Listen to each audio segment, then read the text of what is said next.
Hey guys, another Thursday. So we're going into Inside Star Citizen for another little look into the development of the game. This is gonna be, I have actually no idea really what's going on. We're looking at locations and apparently racing, which I'll have some things to say about. I'm sure there are a lot of opinions about racing being so focused on, so we'll have a little monologue or rant or something. Let's get into it. Have you ever seen the ISC videos before where we do QA? Yes. What did you think about previous QA videos? Yeah, it's been really cool, and like it's been nice that the user have been able to highlight what QA does. Have you ever looked at the comments or anything? It's like actually behind the scenes. I think the comments were a bit interesting, to say the least. Love the Are comments. you saying people don't like QA videos? I'm not saying that. They're telling you to fix all the bugs and stop working on whatever feature you're working on, buddy. Some do, some would, for sure, yeah. Do you hope people like this video? I hope so. I hope they enjoy the upcoming content that's coming. It's been a long road to 318, but I'm sure people are really going to enjoy It's been a road. all the new content that's coming. Looking at locations. Let's see what they've got planned. Oh, first we're looking at QA? The difference between embedded QA and general QA is that we work closely with the development teams. We provide direct feedback to locations and features that they are working on. So for me, that's the lighting team and the interactables team. I work hand in hand with the various different content teams, so Sandbox 1, 2, EUL1, EUL2. You know, because the lighting team's kind of one of the teams that work on things right at the end. It's usually the case where I'm kind of jumping on a location just before the rest of the QA department hop on it. We look out for specifically art-related issues. That could be things like missing materials, replace me textures. With a normal QA, they would have to put in a bug report, it gets sent off to production, and they send it over to the appropriate artist or designer. Whereas for me, I'm essentially cutting out the middleman. I can just directly go to a developer or an artist or designer and say, hey, I've noticed this issue, is this intended? Or just giving them real-time feedback and bugs. The idea is that we find and iron out any of the issues before it is delivered directly to the QA department, so they can then get it out to the the backers and the wider public. What's Right been now, I'm QA'd? working on the IAE halls. The Drake Interplanetary are kind of taken hold this year. They're running the show. Theme-wise, it's very different. That's not just sort of simple color changes. It's kind of the overall feel of the event. The floor layouts have also changed, so the lights that are going to be lighting up the ships are going to be all different. Basically, I need to make sure that, well, the events aren't dark to begin with, lighting the ships on display correctly. Technically, this is a location. Various environment probes around the area are reacting correctly to their environment. What the? Is this the new version of the NPC standing glitch? Because this one actually looks a little more entertaining. We can replace them all with floating, kicking NPCs. Sounds good. Color grades working correctly. You know, the atmospheric fog that's placed in the area by the team is present and reacting to lights properly. I think the lighting team have done a great job. I think the environment teams in general have done a great job, but because I sort of am speaking for the lighting team, I really like what they've done. Yeah, it looks awesome. Okay, so yeah, this is what they mean by Because we've had the locations. extra time, we've been able to actually bring out these outposts. So they're kind of showing us locations from the perspective of the QA team, who I mean, I guess, is that better? Because we're seeing it at a more finished point than we would have, but I mean, these are all finished anyways for 318. I was hoping we were going to see stuff that's coming after 318. They weren't initially meant to come out for 318. When 317 came out, we had just initially... Oh, wait, hold on. I think I just realized a big ball drop there. Yeah, 318 outpost. Okay, duh. This is a brand new location coming in 318 that we didn't know about. Cool. Because it See what they have for it. meant to come out for 318. When 317 came out, we had just initially 5 derelict outposts on Microtech, but now we're timesing that by 7, so when 318 rolls out, there should be 35 derelict outposts, 10 on Microtech, 10 on Hurston, and between 1 to 6 on various different moons throughout the Stanton system. Okay. That's solid. Well, the That's players more variety of places to go. That's good because like we have a bunch of underground facilities to go to, but they all look the same and they're very well samey. It's nice that we're going to have a little more variety on all of the moons and planets because we're also getting rivers. So like in 318, we're going to have underground bunkers. We'll have outposts. We'll have derelict outposts, and we'll have rivers, all on the landable planets. So that's 4 different location types that we'll now have, 4 different points of interest, I guess you could say. And then there's also derelict ships. So that's 5 points of interest that we'll be able to find on all planets, which is a solid amount of variety. That's getting somewhere in terms of maybe not exploration potential because you can't find them on your own, but at least in having a slightly different experience when you go down to a planet. can go through and explore the environment. They can look for loot boxes, so they can get a munch or maybe find a multi-tool or just things We really need FPS radar and that scanning. they could sell at kiosks. There are also delivery missions as well, similar to the ones that you've seen in 317, where the players will go to a derelict outpost, which is occupied by 9 tails, take them out, get the delivery box, and deliver it to wherever it needs to go. Get that trash Take AI. them out, get the delivery box, and All right, the locations are good. It's great that we're getting some location variety, but I can't say much for the actual gameplay at those locations just yet. The AI really struggles with these server issues, and also the fact that they just haven't put a major update to the AI in a while. We know they've been working on it. We've seen it in the last let's see, at CitizenCon, but obviously they're still not great in the live game. deliver it to wherever it needs to go. So some of the issues that we've seen so far with the derelict outpost are related to AI.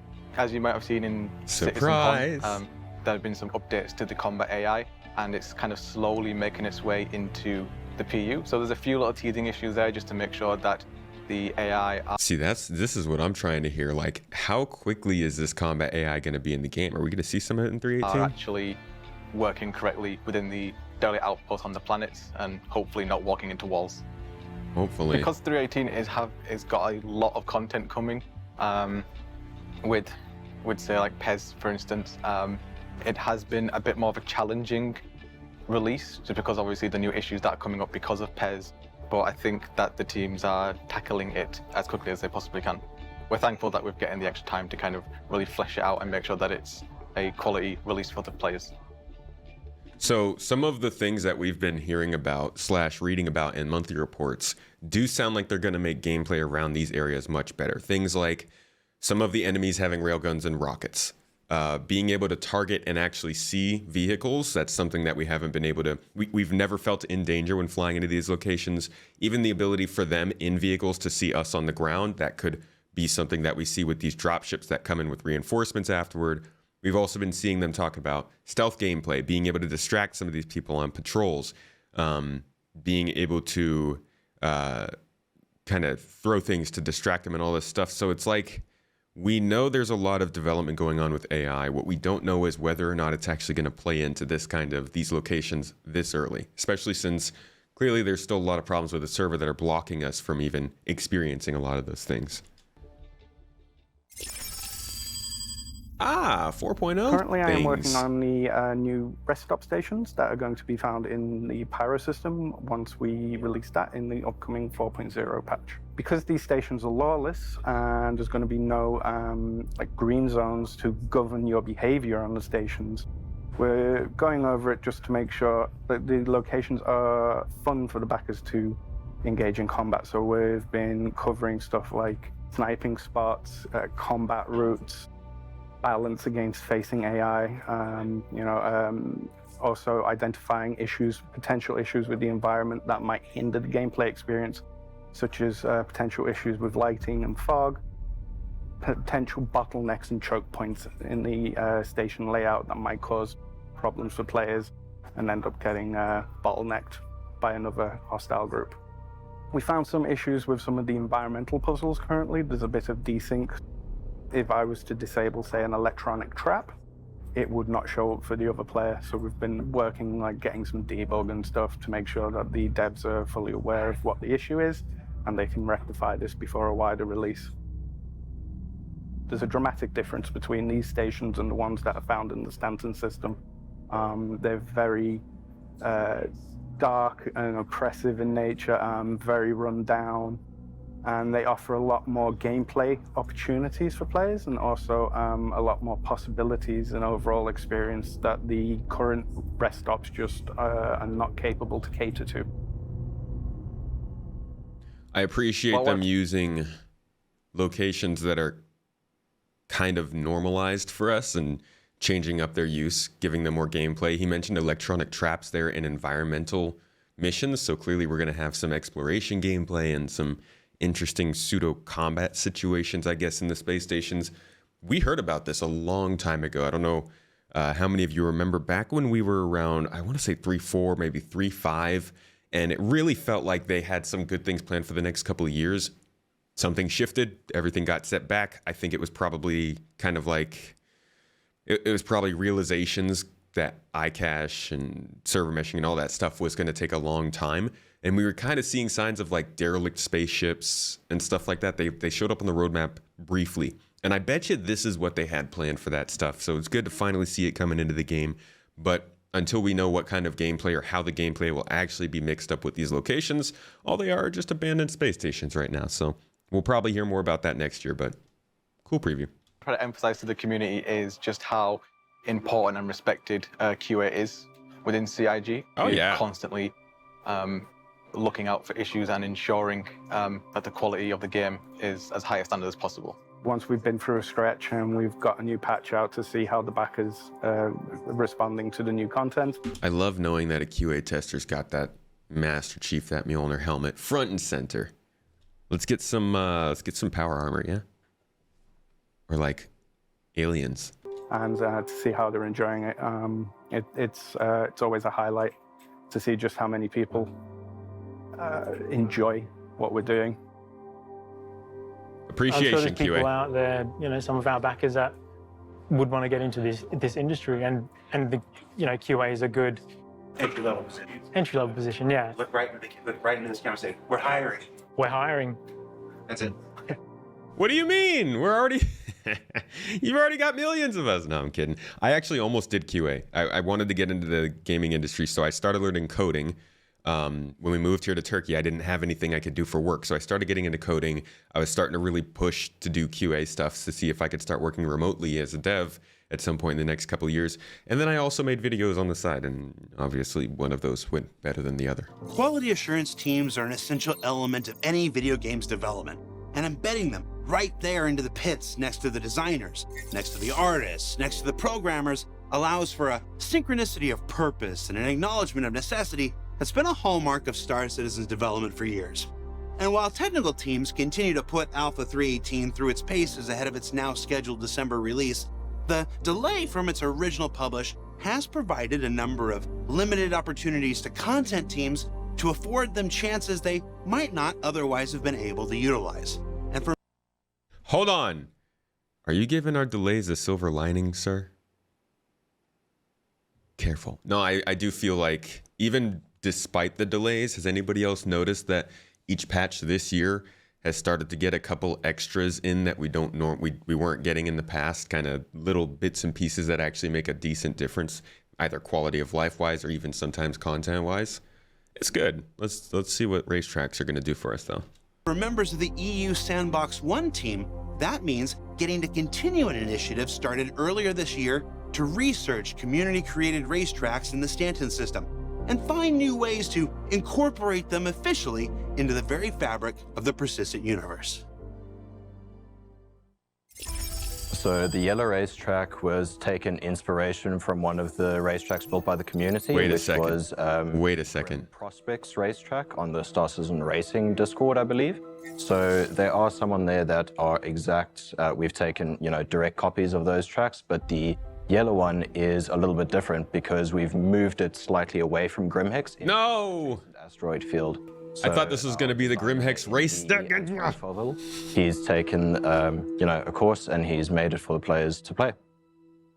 I understand why you wouldn't want to have it next to Grimhex because of the whole Grimhex, But like we got Grimhex Racing, like why did they ever introduce the whole racing thing at the Grimhex station if the next thing that they did there wasn't going to be specifically the races there?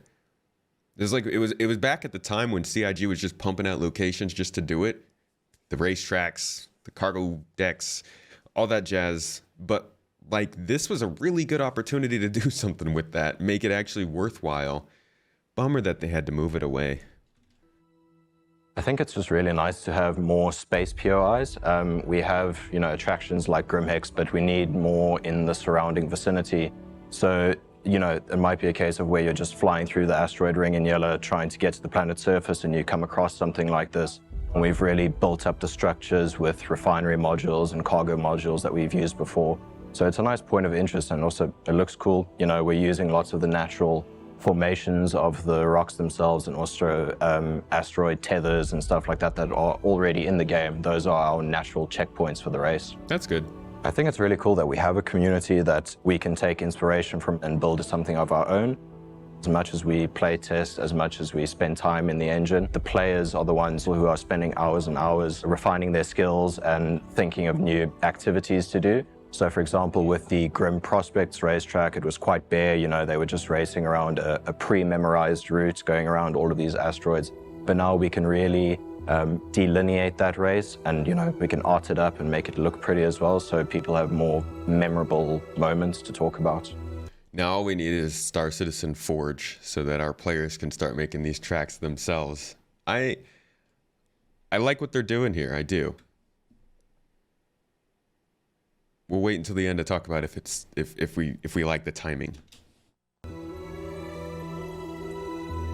From Yila, named for the oldest of 3 siblings featured in the now classic 24th century children's morality tale, A Gift for Baba, which you can read in its entirety on the robertspaceindustries.com website. Shout out to the narrative team. We moved to Uterpy, named Gotta make those lore pieces easier to find. The lore is amazing, but it's so hard to find the good stuff. What I'm currently working on now is the racing track on Uterpia. It's called Icebreaker.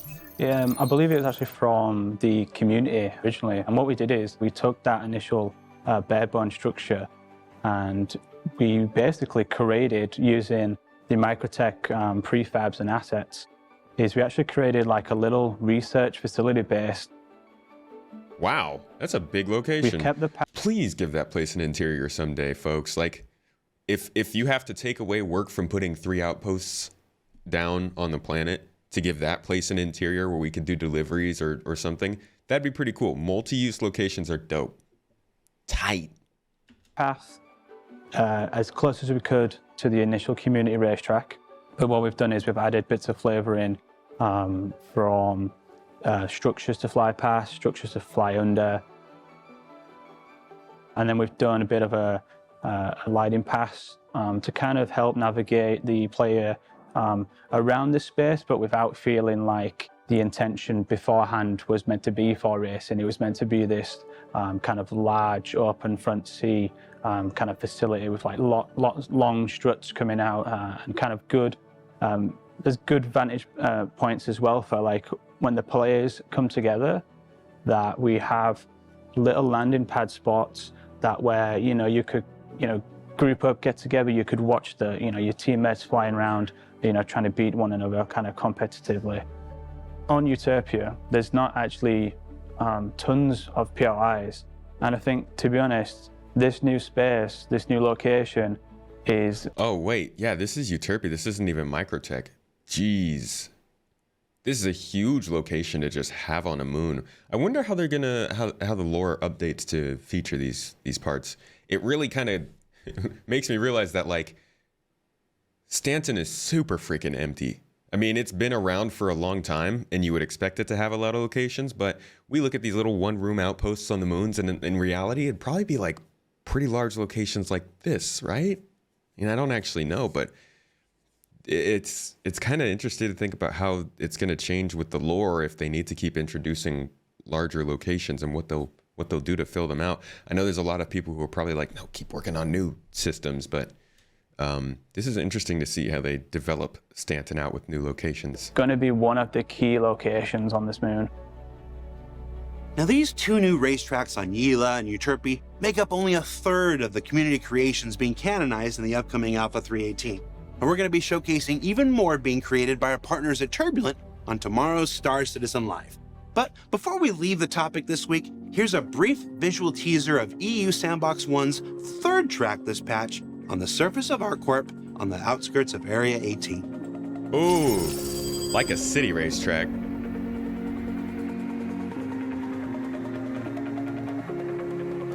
Oh, they've got actual gates.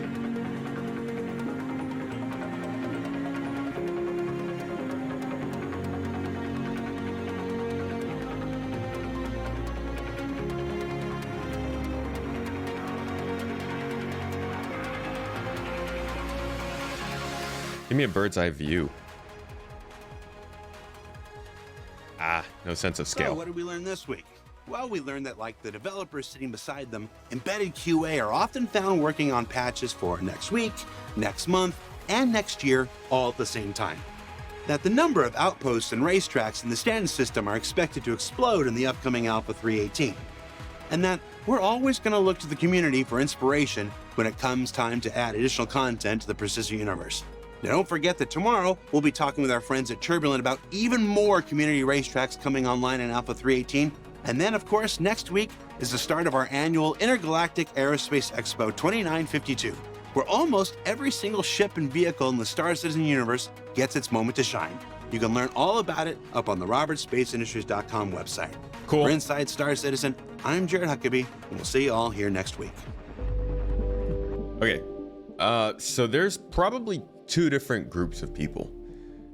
It's more than that, obviously, but like I feel like there's probably going to be two reactions to this, maybe three reactions, a few different reactions. One of them's going to be like, hey, why are you working on racing? We have so many other things that are more important to the game, combat and missions and trading and mining and all these things that need help. Please work on those instead. There's going to be the group of people who really are like, why are you still working on locations in Stanton when you could be building out Nyx or a new star system? Like, stop working on one star system, keep working on the rest of them. We need to get to the rest of all of these systems you guys have planned. You're taking forever. It's been two systems in 10 years, and oh my gosh, it's gonna be 70 years and we're gonna die. And then there's the, this is wonderful, keep building out Stanton, make this one system a full game experience so people can have a lot to do in the next couple of years. Don't worry about continuing to build out systems if they're going to be empty. Get better at building out a system to make it full. And I'll admit I can get behind basically all those points, but I think the third is probably what I'm most with.